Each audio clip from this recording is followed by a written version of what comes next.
A very good morning, good evening, and good afternoon, ladies and gentlemen. I salute you for taking some time to join the Life Signatures Radio, to take some time to tune into the Life Signatures Radio, which is a daily podcast focusing on the subjects of purpose, the subjects of productivity and resilience, and everything in there, everything in between there. It's a daily show. We started, by God's grace, we started yesterday a new series. It's going to be a bit long. It's going to take us a bit of some time, maybe 15 or 20 episodes to be able to cover this. But we're talking about raising spirit-led children. And before you log off, I'm not talking religion here. I'm talking spirit. You are spirit. Now listen to me. Whether you're atheist or believer, you are spirit. We even derive the fact that even billion-dollar, trillion-dollar organizations like Apple are spirit organizations. You remove the spirit of Apple, it falls. Apple is not a phone and a Mac. It is the spirit of excellence that they're approaching life with. You remove that, it's gone, done and dusted. So, leading or raising spirit-led children. And we're saying, warning. You may not be raising spirit-led children unless ... Stay tuned.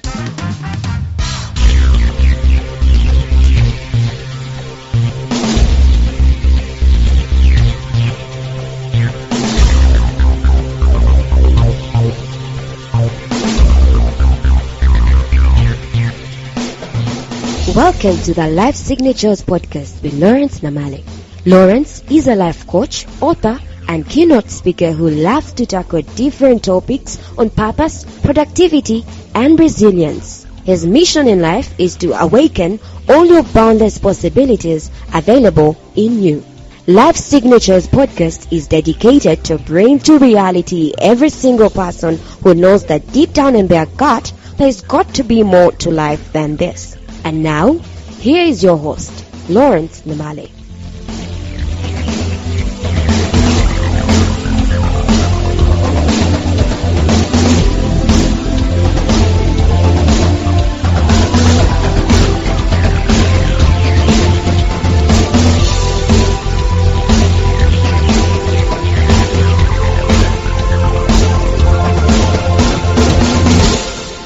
The biggest mistakes to make in this life, my friends, is to attribute spirit to passivity. This is a big deal. Today, if you go to the internet and you searched what spirit-led means, you know what you're gonna get? You're gonna get this docile, passive, calm, not disturbing definitions. You're going to get definitions that deal with things like moral integrity, which is okay. It's fine. You're going to get definitions that deal with things like compassion and empathy. That is spirit. You're going to get definitions that deals with, peacefulness, gratitude, humility, faithfulness. You're going to get things like self-control. You're going to get things like joyfulness, service to others, maybe prayerfulness. But you're going to miss the point. The point is spirit creates. That's it. Spirit is the source of life. So if you wanted to succeed in anything in life, there's gotta be spirit in you. And I'm going to just unpack this even as we keep going. But I'm just lamenting the fact that we have failed to grasp the importance of spirit in life. We have failed. And there is a lot of evidence all around us. I can tell you this without battling an eyelid. Look in any sector of life. Who are the geniuses? Who are the movers and shakers of that particular sector? Look through history. From all the way that we know, the greatest we have seen, the Michelangelos, the Julius Caesars, the Alexander the Greats, the Abraham Lincolns. Look through history. If you find a revolutionary figure, I tell you, you cannot divorce their greatness from spirit. Look at what Martin Luther King Jr. used to do. You think he was waking up being paid to do that stuff? Look at what Malcolm X. There was spirit behind what they were doing. Spirit is not some passive, walking around with your hands on your chest like this, both of them touched, and walking around with a pious attitude, and you call that spirit. Reverent attitude, you call that spirit. Spirit is effervescent life. When you see Jesus taking a whip and whipping guys out of church, that is from the Spirit. That is spirit right there. When you see David in the Bible, taking his enemies out, where do you think that comes from? Spirit. Even the villains themselves, they are led somehow. It is spirit, their belief system. Spirit is a good force of creation. It's also a vigorous force. It's not a docile, force that is pious and gentle, like a dove. I know Christians, we've painted the spirit, of course, of been given that symbolism from the Bible, and we wrongly think that the spirit is a dove. Have you ever seen a dove that grieves and is just cooing? There's nothing regal about the dove. And we have coalesced all our definitions, all our imaginations to the dove. It is more than that, my friends. That's one facet. But spirit creates. The Bible tells us, and I'm not preaching, it says that, in the beginning the earth was formless and void and so on, but the Spirit of God was hovering over the surface of the deep. If you wanted things to be changed, if you wanted things to be transformed, you will look for spirit. You will look for a man or a woman who is spiritual. Let me give you an example. In Uganda, the year is 2024 right now as I'm recording this. But I think 7 years back, maybe somewhere around 2015, whatever, I'm not so good at mathematics, 2016, 2017 there, the president of the country appointed a lady, a spirit-led lady, to be the executive director of Kampala City Council, KCCA. And this lady, by spirit, she made massive changes in the infrastructure of the capital city. You will see a change. You will know that this city is being led by somebody. There was a leader.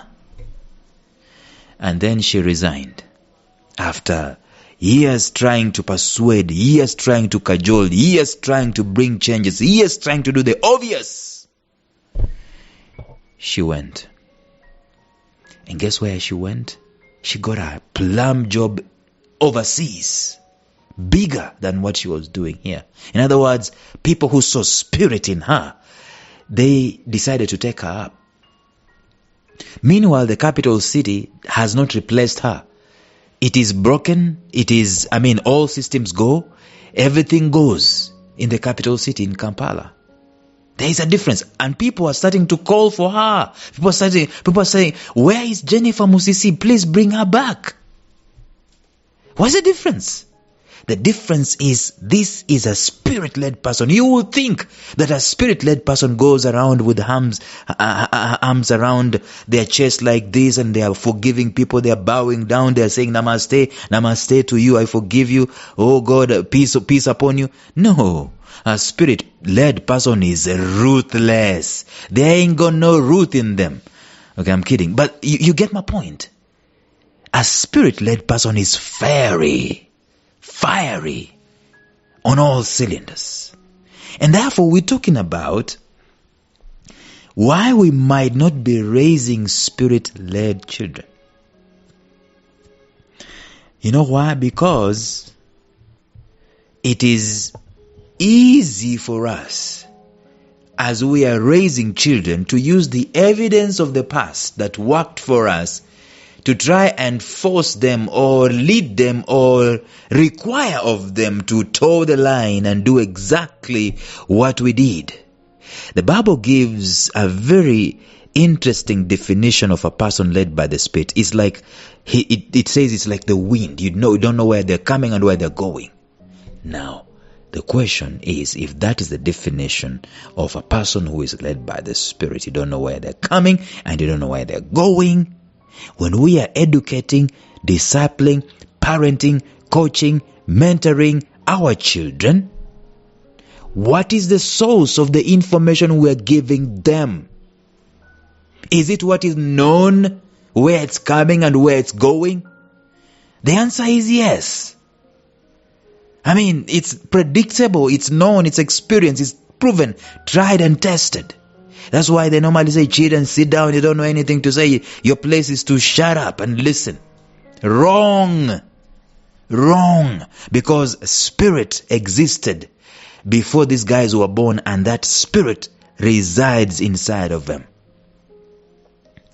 I'm going way ahead of myself, but it's good to let this steam out so that, we can settle down later on and just go systematically and learn some things. Yesterday I asked this question: where do we get what is the source of our material, our teaching material that we give to our children? Where does it come from? The content itself, where does it come from? Do we have any inclination? Do we have any hint of the Spirit?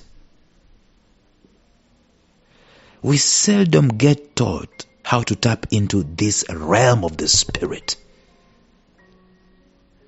I don't know why. Maybe people are afraid of the spiritual. And probably for us, it could be late. But how about our own children? Today, if you're listening to this, how about our children? What are we teaching them? How are we raising them? Is it with the same dictum that our parents raised us? Or were raised themselves? Is it with the same quote-unquote law that we were raised with? I find that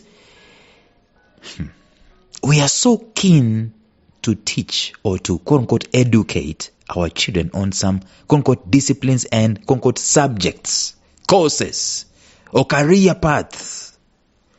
But we fail to start from the cove of spirit. We don't know who they are. They don't know who they are. They have an idea who they are. We don't give them an environment to express themselves. We already have prepared an environment that they're supposed to toe the line with. You want your child to be a doctor, for example? The most common desire of all parents. You want your child to be a lawyer? You want your child to be an engineer?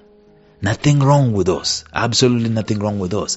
There's a story of the Joseph Kennedy, the father of these Kennedys, JF Kennedy, Bobby Kennedy, and all these guys who were dying like, flies.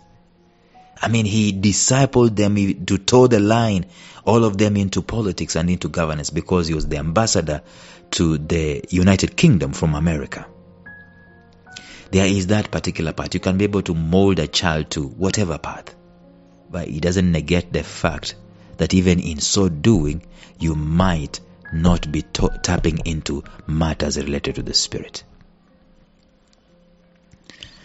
Well, it's okay to have these things in place. But it is not okay to stifle matters related to spirit. And I know I'm sounding like, I'm saying, what is this guy talking about? We are going to unpack this. We've just started. We're going to unpack this. So don't worry. Very many of us are guilty of looking at very many shiny objects in the realm of careers, the realm that is seen, the realm that is predictable, the realm that is known, and we totally ignore the essence of individual lives. We do this as we are mapping out their futures. So when we're looking out for children, we're looking out at our children, we are branding them according to career paths, not according to matters related to the spirit. That's why we end up with nurses who abuse who abuse patients. Let me not go there. We end up with doctors who procure abortions and police officers who rob people and hire out their own guns. Why? Because our focus is not spirit, our focus is material. That's where we are starting education from. We are starting education from the material, not from the spiritual. And that's where we start going wrong. Tomorrow we go deeper. Until then, bye-bye. Thank you for listening to Life Signatures Radio. If you enjoyed today's show, subscribe to Life Signatures Radio on iTunes, Stitcher, or visit our website at lifesignatures.libsyn.com. Life Signatures Radio, fresh, clean, and inspiring.